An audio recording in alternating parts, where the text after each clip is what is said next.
সোনালী যুগের জনপ্রিয় তিন নায়িকা শাবানা, ববিতা ও কবরী। 60-এর দশকে তিনজন চলচ্চিত্র জগতে পা রাখেন। তিনজনই অল্প বয়সে হয়ে উঠেছিলেন দেশের শীর্ষ নায়িকা। নায়ক প্রধান ইন্ডাস্ট্রিতে তারা নিজেদের অভিনয় গুণে জায়গা করে নিয়েছিলেন এবং এক সময় পর্দায় দাপটের সাথে কাজ করেছেন। অনেক দর্শক মনে করতেন তাদের মধ্যে প্রতিযোগিতা ছিল। এই প্রসঙ্গে শাবানা বলেন, সত্যি বলতে কারো সঙ্গে আমার কোনো দ্বন্দ্ব ছিল না। আমি নিজের কাজ নিয়ে ব্যস্ত থাকতাম। অন্যদের নিয়ে কখনোই ভাবতাম না। কে প্রতিযোগী বা কে কি করেছে সেটা নিয়ে আমার মাথা ব্যথা ছিল না। ববিতার সঙ্গে আমার বেশ কয়েকটি ছবিতে কাজ হয়েছে। কবরীর সঙ্গে শুধু অবাক পৃথিবীতে কাজ করেছি। তবে এমন অনেক ছবিও আছে যেখানে আমরা একসঙ্গে অভিনয় করেছি। ভালো সম্পর্কও ছিল। ববিতা আমেরিকায় আসার পরও আমাকে ফোন করে খোঁজ খবর নিত। বলতো, আপা কেমন আছেন? এমন আন্তরিকতা সবার সঙ্গেই ছিল। পর্দার বাইরে আমরা ছিলাম বন্ধুত্বপূর্ণ সম্পর্কে জড়িত।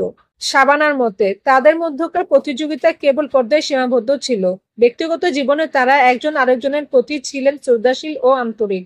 কোনো অনুষ্ঠান বা আয়োজনে দেখা হলে খোঁজ খবর নিতেন, গল্প করতেন। চলচ্চিত্র থেকে শাবানা নিজেকে সরিয়ে নেন বহু বছর আগে। 2 যুগের বেশি সময় ধরে যুক্তরাষ্ট্রে বসবাস করছেন স্বামী, সন্তান ও নাতি নাতনিদের সঙ্গে। অন্যদিকে ববিতা ও অভিনয় থেকে অনেকটাই দূরে। মাঝে মাঝে কানাডা ও যুক্তরাষ্ট্রে যাওয়া আসার মধ্যে থাকেন। একমাত্র কবরী মৃত্যুর আগ পর্যন্ত চলচ্চিত্র সক্রিয় ছিলেন, পরিচালনা ও নানা সাংস্কৃতিক কর্মকাণ্ডের সাথে যুক্ত ছিলেন। 2021 সালে করোনা আক্রান্ত হয়ে মারা যান কবরী।